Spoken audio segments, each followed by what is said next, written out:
Assalamualaikum warahmatullahi wabarakatuh. Nama saya Muhammad Haziq bin Ahmad Azmi akan membentangkan falsafah pendidikan Islam dan kepentingan di era kontemporari bersama dengan ahli kumpulan yang lain.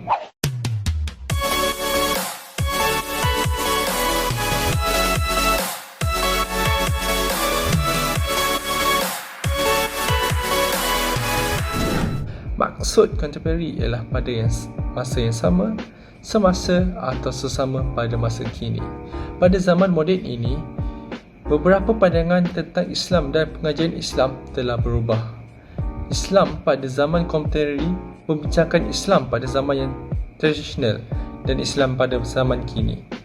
Islam tradisional menerangkan bagaimana Islam itu diterapkan melalui cara tradisional dalam kehidupan seharian mereka.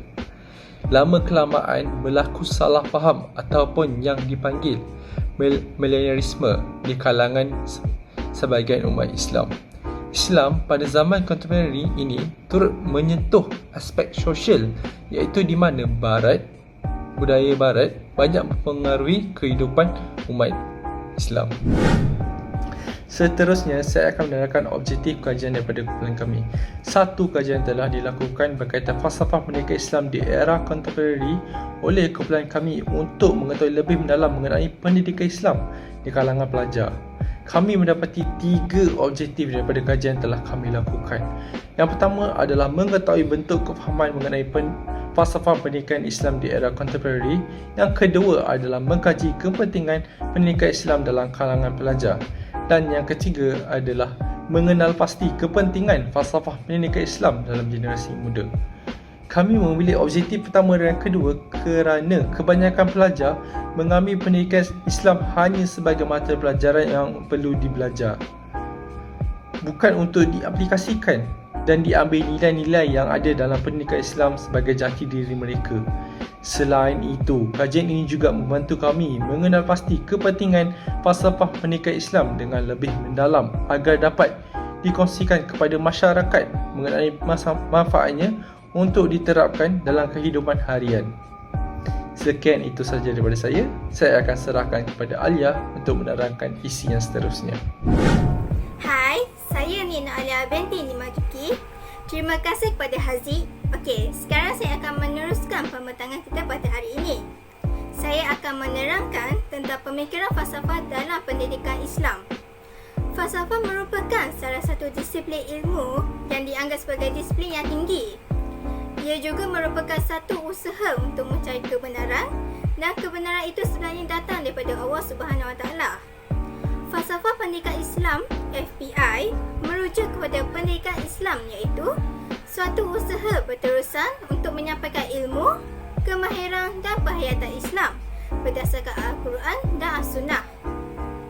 Penyampaian ilmu yang berkaitan dengan pendidikan Islam adalah suatu perkara yang perlu dilakukan secara berterusan tanpa ada sekatan dan jangka masa tertentu.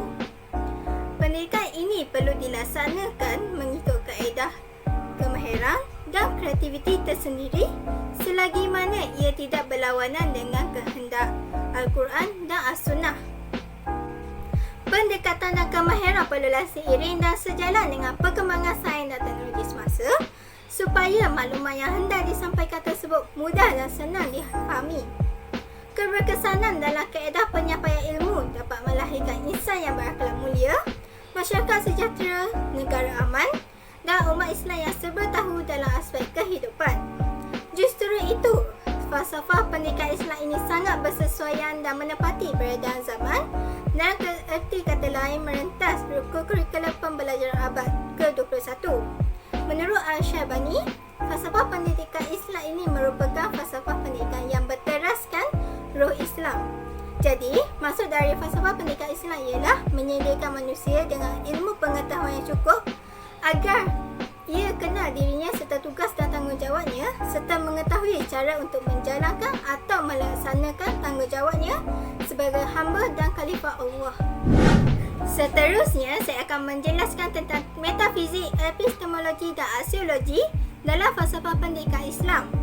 Kajian atau perbincangan tentang falsafah secara umumnya menyentuh 3 cabang, iaitu metafizik, epistemologi dan aksiologi.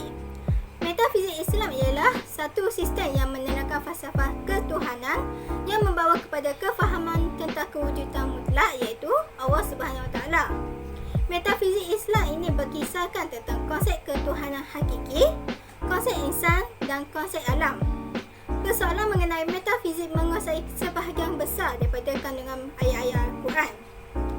Pembincangan akan dimulakan dari topik akidah tauhid yang merangkumi perbahasan mengenai hakikat ketuhanan sehinggalah kepada perkara-perkara gaibiyah, samiyah dan sebagainya.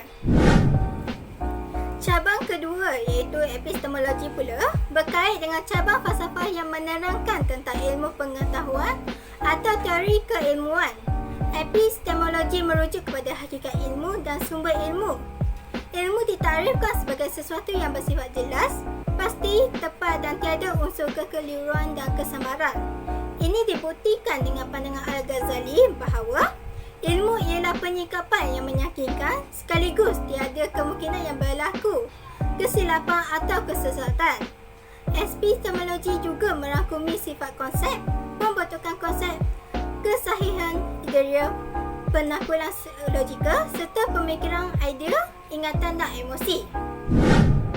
Cabang ketiga iaitu aspek aksiologi atau nilai turut menjadi fokus pembincangan falsafah pendidikan Islam.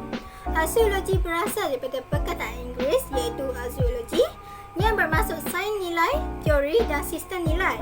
Axiology pula berasal daripada dua suku kata Greek iaitu axios yang bermakna harga atau nilai dan logos yang merujuk kepada logik ataupun teori. Jika dalam konteks barat, nilai yang menjadi fokus dalam perbincangan falsafah tentu sahaja nilai yang selaras dengan nilai menurut fahaman barat. Aksiologi juga terbahagi kepada dua iaitu etika dan estetika. Dua aspek ini merupakan bidang yang bergantung kepada nilai dan ada kalanya dikaitkan dengan teori nilai dan metanilai. Isu yang seterusnya saya akan serahkan kepada Hana untuk meneruskan pembentangan ini. Terima kasih Alia. Saya akan teruskan dengan asas pendidikan Islam. Tauhid dan keimanan kepada Allah Subhanahu Wa Taala merupakan asas pembinaan falsafah pendidikan Islam. Oleh yang demikian, pencapaian keberkatan Allah Subhanahu Wa Taala merupakan matlamat utama perwujudan dan pelaksanaan serta matlamat pendidikan Islam untuk memperoleh keberkatan dan kesejahteraan di dunia dan di akhirat. Dua sumber yang berautoriti iaitu Al-Quran dan As-Sunnah tidak dapat dipisahkan dengan falsafah Islam sebagai panduan dan bimbingan. Ini bermakna apa sahaja bidang dan cabang falsafah yang dibincangkan berdasarkan Al-Quran dan As-Sunnah tidak sewajarnya bercanggah dengan prinsip Islam. Ruang perbincangan falsafah Islam berkisar kepada beberapa persoalan utama iaitu persoalan ketuhanan, insan, alam dan kehidupan. Oleh itu, dalam membina falsafah pendidikan Islam menurut Asy-Syaibani sebagaimana yang dijelaskan oleh Ahmad Muhammad Saleh, ianya terikat kepada beberapa unsur dan syarat tertentu iaitu: pertama, haruslah sesuai dengan roh Islam, akidah dan syariat Islam. Haruslah berkaitan dengan realiti masyarakat dalam hubungannya dengan kebudayaan, sosial, ekonomi dan politik. Ketiga, hendaklah didasarkan kepada aspek kehidupan manusia yang berkaitan dengan ilmu pengetahuan dan cabangnya serta pengalaman kemanusiaan. Selain itu, persoalan insan juga persoalan yang penting dalam falsafah Islam. Apa maknanya falsafah tanpa insan yang bertindak mengaplikasikannya dalam kehidupan?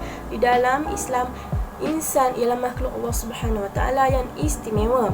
Insan dianugerahkan dengan pelbagai kurniaan seperti fizikal yang indah dan sempurna, akal rohani, fitrah yang suci serta kuasa untuk memilih. Seterusnya ialah tujuan dan matlamat pendidikan Islam. Menurut Islam, tujuan dan matlamat pendidikan Islam ialah satu perkara yang sangat berkait rapat dengan segala persoalan dalam hidup manusia. Tujuan pendidikan yang jelas adalah prasyarat untuk memperoleh pendidikan Islam yang bermakna. Tambahan pula, tujuan pendidikan Islam berkait rapat dengan tujuan hidup dalam Islam, iaitu kesempurnaan material dan spiritual. Oleh itu, tujuan pendidikan Islam bersifat komprehensif kerana mengambil kira keperluan fitrah insan yang meliputi aspek material dan spiritual. Di sini difokuskan kepada empat tujuan pendidikan Islam, iaitu pertamanya, agar insan mencapai perkembangan atau kematangan fizikal. Perkembangan fizikal yang sempurna menjadi tujuan pendidikan kerana insan pada mulanya dilahirkan dalam keadaan yang lemah fizikalnya. Fizikal tersebut berangsur-angsur menjadi kuat dan mantap setelah melalui pertambahan usia dan pendidikan yang diterima. Insan yang sihat dan juga berupaya menjalani kehidupan yang produktif dan dinamik. Tanpa kecergasan fizikal, insan tidak mampu memikul tugas dalam kehidupannya. Tanpa kemantapan fizikal juga, insan tidak mampu melaksanakan amal ibadahnya. Matlamat pendidikan Islam begitu relevan dan komprehensif berbanding matlamat pendidikan lain. Pendidikan Islam menekankan pembangunan insan secara seimbang dan bersepadu sebagai asas pembinaan masyarakat yang berilmu, maju dan cemerlang dunia dan akhirat. Seterusnya, pendidikan Islam memberikan panduan dan hala tuju yang jelas dalam kehidupan Muslim khususnya dan manusia amnya sesuai dengan tujuan manusia diciptakan. Sekian daripada saya akan serahkan kepada Wan Nur Fatin untuk menerangkan isi seterusnya. Hai, nama saya Wan Nur Fatin Atirah binti Warazali. Terima kasih Hana, saya akan teruskan dengan kepentingan falsafah pendidikan Islam di era kontemporari. Yang pertama, mengelakkan remaja terpengaruh dengan gejala sosial. Falsafah pendidikan Islam memainkan peranan yang penting dalam menangani gejala sosial yang semakin meningkat mengikut arus globalisasi. Ini kerana falsafah pendidikan Islam merupakan asas yang kukuh dan boleh menjadi benteng pertahanan bagi setiap individu, terutamanya kepada generasi muda. Pelbagai pengaruh sosial yang kita dapat tangani sekiranya falsafah pendidikan Islam diterapkan dalam diri generasi muda, seperti membasmi pengaruh barat, mengurangkan kadar kemiskinan, menjaga batas antara lelaki dan perempuan, pengaruh rakan sebaya yang baik, menghindari bahan dan kelakuan lucah. Yang pertama, membasmi pengaruh barat. Pengaruh barat adalah penjajahan fikiran yang dilancarkan kepada sesebuah negara dengan tujuan yang nyata, iaitu menundukkan negara itu kepada kuasa imperialis dengan memesongkan pengertian agama, memusnahkan tunjang dan asas penting yang menjadi amalan dalam pembentukan kepribadian seseorang. Sebagai contoh, pengaruh seks bebas, homoseksual, black metal dan sebagainya. Sekiranya falsafah pendidikan Islam diterapkan dalam diri setiap remaja, ianya akan membantu mereka untuk menentukan sama ada ianya baik atau tidak untuk akidah mereka. Yang kedua, mengurangkan kadar kemiskinan. Generasi muda haruslah mengetahui kepentingan menuntut ilmu bagi membantu meningkatkan taraf ekonomi keluarga. Ini kerana ilmu hendaklah seiring dengan arus kemodenan agar kita tidak ketinggalan zaman. Yang ketiga, menjaga batas antara lelaki dan perempuan. Setiap remaja perlulah mengetahui batas yang dituntut agama.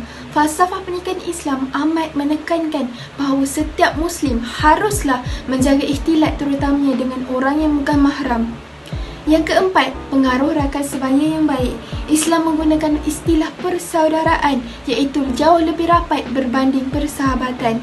Persaudaraan sesama Muslim didasari oleh asas akidah Islamiah yang menjadikan hubungan tersebut sentiasa keadaan harmoni dan diberkati. Yang kelima, menghindari bahan dan kelakuan lucah. Falsafah pendidikan Islam perlu diterapkan dalam diri agar generasi muda dapat menjaga perlihatan, perbuatan dan tutur kata dari perkara yang haram dan dijauhkan dengan maksiat. Kepentingan yang kedua adalah budaya, iaitu melahirkan generasi muda yang berakhlak mulia. Pendekatan falsafah pendidikan Islam amat mengambil kira mengenai penanaman akidah atau rohani dalam diri setiap individu. Hal ini demikian kerana akidah merupakan teras Islam yang paling utama. Kepentingan akidah dalam Islam dapat dilihat menerusi nas-nas Al-Quran dan hadis yang banyak mengaitkan pembentukan akhlak dengan akidah atau iman. Tanpa ikatan agama yang kokoh, suatu pendidikan akhlak itu tidak akan mantap dan kekal, malah hanya bersifat sementara dan akhirnya membawa kepada kegagalan pendidikan akhlak. Pendidikan akhlak yang berteraskan akidah dan nilai agama adalah lebih sempurna dan menjamin untuk melahirkan insan yang berkualiti sesuai dengan tujuan penciptaan manusia, iaitu sebagai hamba dan khalifah Allah di muka bumi. Hai, Assalamualaikum. Nama saya Mirhalisa binti Muhammad Nafi. Terima kasih kepada Wana Fatih Atira. Sekarang saya akan meneruskan pembentangan ini dengan kepentingan falsafah pendidikan Islam di era kontemporari yang ketiga, iaitu di bawah politik. Kepentingan falsafah pendidikan ini dari segi politik dapat memperkukuhkan implementasi politik Muslim kontemporari dalam kalangan masyarakat dunia. Asal Bayat 2007 telah mencetuskan tema baharu berkaitan politik Muslim kontemporari, itu pasca Islamisme yang dikenali sebagai ideologi politika Islam generasi kedua selepas Islamisme. Ia diguna pakai selaras kontemporari dan demokrasi yang diterima oleh masyarakat umum. Ia juga membawa kepada toleransi, inklusiviti, nilai partisipasi, kebebasan hak asasi manusia dengan akhlak Islam, persaudaraan dan perpaduan, dan membentuk sesuatu model tadbir urus yang baik serta demokrasi dan pemodenan. Pasca Islamisme ini juga dikenali sebagai salah satu cara untuk meneruskan perjuangan Islam dan ajarannya dalam kalangan masyarakat yang berbilang kaum dan agama dalam arus kemodenan ini. Ia juga dapat mengelakkan Islam daripada dikritik dan mengelakkan sifat tidak puas hati orang bukan Islam. Seterusnya ialah kepentingan falsafah Islam dari segi ekonomi yang dapat mengaplikasikan konsep keseimbangan pembangunan berteraskan Islam secara meluas. Pembangunan merupakan tema yang penting dalam sesebuah ekonomi. Perubahan zaman yang pesat ini membawa kepada perkembangan ekonomi yang lebih dinamik. Oleh hal yang demikian, pembangunan dalam Islam bersifat multidimensi. Dengan kestabilan multidimensi ini, dapat mendedahkan tentang ilmu falsafah Islam yang dibawa secara meluas ke seluruh dunia. Pembangunan dalam Islam ini terbahagi kepada tiga, iaitu pembangunan ekonomi, pembangunan sosial dan pembangunan rohani. Pembangunan ekonomi ini dikatakan penting kerana dari sudut ekonomi ia menjelaskan tentang faktor yang menentukan pembangunannya dan dalam peningkatan kualiti hidup, pemilikan harta kekayaan dan perubahan tingkat pendapatan. Manakala dari segi pembangunan sosial, faktor ini membawa kepada pendekatan tentang perubahan dan pembangunan taraf pendidikan, tingkat pengetahuan dan kemahiran, tahap kesihatan dan kemudahan asas. Selain itu ialah pembangunan rohani, iaitu memacu kepada ke arah peningkatan keimanan dan ketakwaan. Walaupun pembangunan ini dikatakan kecil, tetapi aspek ini dapat mengelakkan umat manusia daripada bertingkah laku yang tidak elok, terjebak daripada maksiat dan perkara yang dilarang agama. Pengabaian dalam aspek ini akan memberikan impak yang besar dalam sesebuah kehidupan manusia seperti sumbang mahram, peningkatan kadar jenayah, penagihan dadah dan lain-lain lagi. Terima kasih Lisa. Saya akan mengakhiri perbentangan kami dengan kesimpulan. Agenda membangunkan gagasan pemikiran falsafah adalah satu agenda yang penting bagi menentukan visi, misi dan hala tuju pendidikan Islam. Walaupun falsafah pendidikan Islam telah diungkap secara rasmi dalam sistem pendidikan negara di Malaysia, namun usaha yang proaktif perlu disusun dan dilaksanakan agar gagasan falsafah tercerna dalam setiap proses penentuan hasil pembelajaran, pengisian serta kaedah dan teknik pengajaran dan pembelajaran. Ia perlu direalisasikan dengan efektif agar matlamat yang diharapkan dapat dicapai secara holistik.